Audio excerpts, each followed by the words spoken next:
Fala, rabiscos! Já conhece o meu quadrinho? Para quem não me conhece, eu sou a Nina, ilustradora, quadrinista e tô aprendendo a fazer animação também.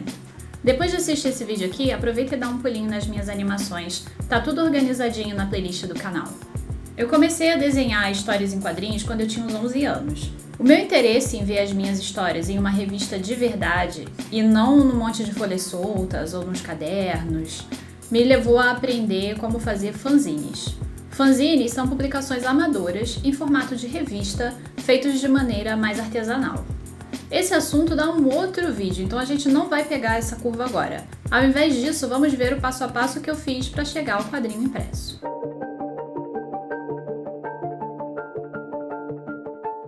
Planejamento é muito importante para tudo na vida. Antes mesmo de começar a desenhar as páginas, eu tive que parar e pensar em qual tipo de história eu queria contar primeiro. Eu tenho muitas histórias para contar, muitos personagens, muitas ideias e muitas pastas cheias de arquivos soltos no meu computador. Mas para fazer tudo isso virar quadrinho e chegar aos leitores, é preciso estratégia, organização e determinação. Os fatores que eu levei em consideração quando eu escolhi Twinkle como ponto de partida foram: primeiro, que tipo de história as pessoas gostam de ler? Histórias divertidas e irreverentes fazem bastante sucesso com o público geral. Dentre as minhas opções, eu achei que uma comédia seria um bom começo. Quão longa essa história é? Esse é um tópico bastante sensível, porque a gente que é cascudo no quadrinho brasileiro, a gente vive um histórico de publicações sendo canceladas, muitas vezes ainda no começo. Então é natural o leitor ficar com o pé atrás de acompanhar uma história muito longa, sem previsão de saber como que os personagens vão terminar. E depois de se apegar aos personagens, ficar sem saber o final da história é muito chato. Pensando nisso, eu escolhi uma história que eu sabia que eu conseguiria terminar rápido. Essas duas edições que vocês estão vendo aqui já são a história completa. Começa na primeira, acaba na segunda, pronto, você não precisa se preocupar com cancelamento ou qualquer imprevisto. Histórias com uma, duas ou até 3 edições no total são o ideal para começar. O primeiro desafio é manter o foco. Eu sou uma pessoa com muitas ideias. Eu quero fazer tudo ao mesmo tempo e às vezes isso pode atrapalhar mais do que ajudar. No momento em que eu escolhi publicar Twinkle, eu soube que eu precisava desenvolver um método de me manter focada e levar essa decisão até o fim. Eu preciso parar e contar uma história de cada vez para conseguir contar todas as histórias que eu quero. Senão eu fico perdida no mar de ideias. Começo um monte de coisa e não termino nada. Para isso, eu fiz um cronograma. Eu estabeleci prazos para mim mesma, anotei na agenda e me cobrei como se eu fosse a minha chefe. E funcionou. Outro desafio que surgiu foi a mudança do meu traço. Eu já havia feito testes e desenhado uns 2 capítulos da história com o meu traço antigo, mas no decorrer do processo o meu traço foi mudando. Foi se tornando um pouco mais sombrio e adquirindo mais personalidade. O que pra mim é uma coisa boa, já que a maioria das minhas histórias é mais de fantasia e um pouco mais trevozinha. Mas isso não combinava muito com a identidade de uma comédia. Então eu me esforcei para manter o traço de Twinkle limpo, mais arredondado e mais divertido até o final.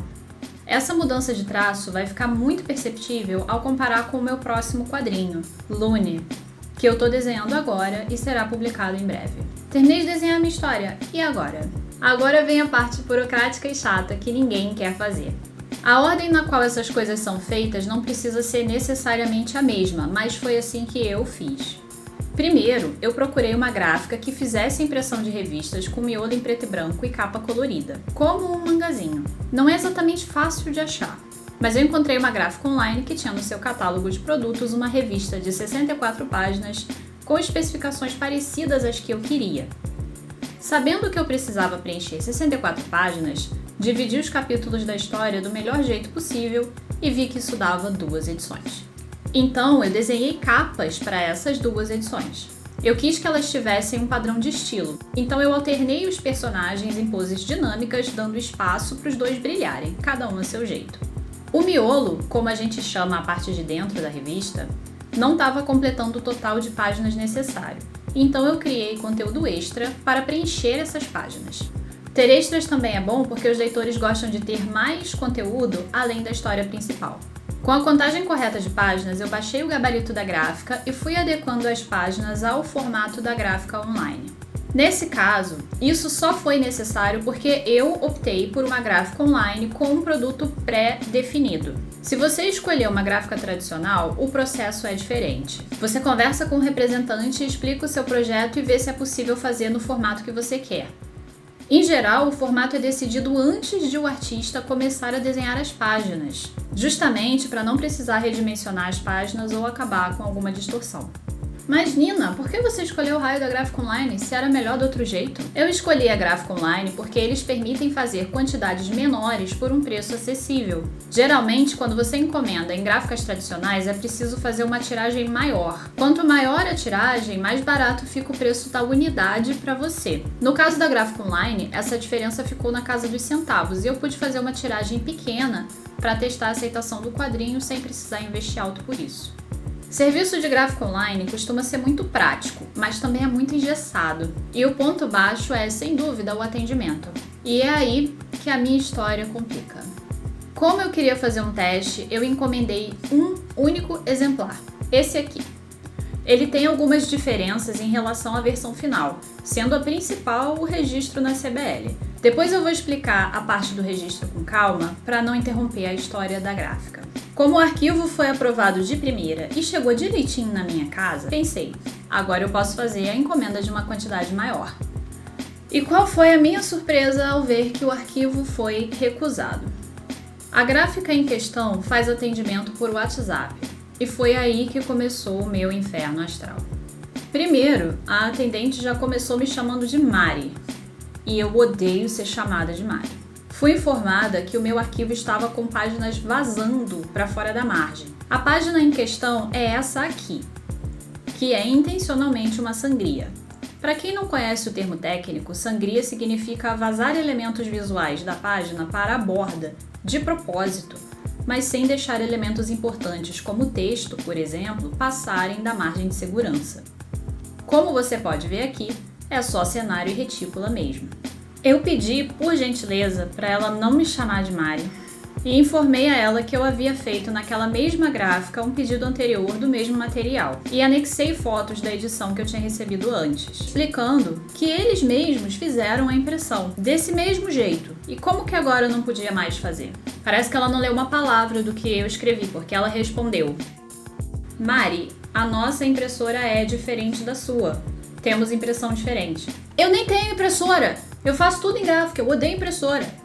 Eu tentei explicar tudo de novo para ela, mas quando eu obtive resposta dos meus questionamentos, ela insistiu em continuar me chamando de Mari, apesar de eu ter pedido todas as vezes para ela não me chamar assim. Pode parecer bobagem minha, tá, gente? Mas no atendimento ao cliente, você errar o nome do cliente é um erro muito grosseiro. Quando ela me chamou de Mari, sei lá, pela quarta vez, aí eu achei que ela já tava de sacanagem com a minha cara mesmo e resolvi reduzir a página de uma vez ou essa revista não ia sair nunca, né?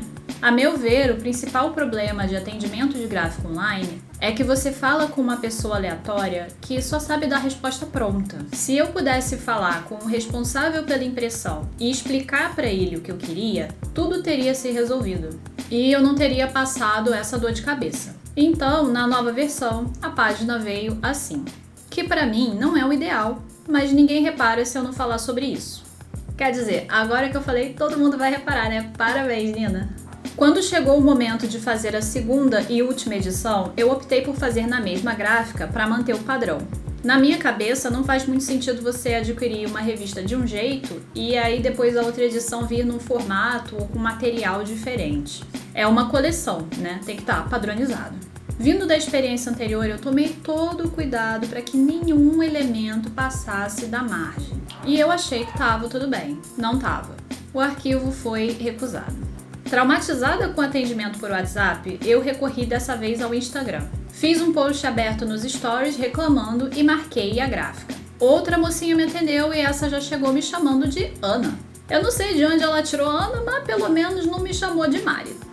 Ela me explicou que, segundo o operador de impressão, todo o texto do meu arquivo tinha que estar em curvas. Eu argumentei que isso não havia sido informado, não estava no gabarito, e que eu já havia feito 2 impressões anteriores que tinham sido bem sucedidas sem fazer isso.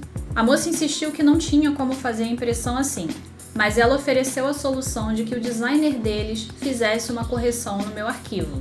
O que eu aceitei porque eu só queria terminar essa saga. Agora você pode estar se perguntando: como que o mesmo produto pode dar tantas incompatibilidades diferentes dentro de uma mesma gráfica? Bom, depois eu descobri que isso acontece porque gráfico online não tem um burô de impressão próprio. Eles terceirizam o serviço para gráficas menores. E cada gráfica menor tem suas especificações e equipamentos diferentes. Então, por mais padronizado que eles tentem ser no produto final, existem diferenças no processo. E depois de passar por tudo isso, eu decidi não usar mais serviço de gráfico online para impressão de coisas tão complexas quanto história em quadrinhos. Daqui pra frente, eu só vou imprimir quadrinho com gente que não me chama de Mari. Após fazer aquele primeiro teste de impressão, eu decidi seguir adiante com a publicação. E eu queria que ela fosse o mais profissional possível. No Brasil, para uma publicação ser considerada oficial, ela tem que ter um ISBN registrado na Câmara Brasileira do Livro. Esse número é a identidade do livro e serve para catalogar e localizar publicações. Tendo o ISBN, você também pode emitir um código de barras, o que vai permitir ao seu livro ser registrado e lido eletronicamente pelos sistemas de livrarias. Ao adquirir o ISBN, você também tem que fazer ou encomendar com um profissional de biblioteconomia a ficha catalográfica, que tem obrigatoriamente que constar no começo do livro. Recomendo já pensar nessas coisas no planejamento inicial do seu quadrinho. Deixe espaço suficiente para a ficha catalográfica e, se for incluir um código de barras, considere onde esse código vai entrar na sua capa ou contracapa. As 2 edições de Twinkle foram financiadas por projetos no Catarse, mas eu não vou incluir essa parte aqui porque esse vídeo já está longo demais. Tendo seu quadrinho em mãos, agora é partir para venda. Eu vendo os meus quadrinhos pela internet e envio pelo correio. Existe uma categoria para envio de impressos. E também através de eventos da cultura pop em nossos queridos Artist Alley. Se você é aspirante a quadrinista, eu espero que a minha experiência possa te ajudar de alguma forma. Desejo muito sucesso para você e para todos os artistas que me assistem. Até a próxima!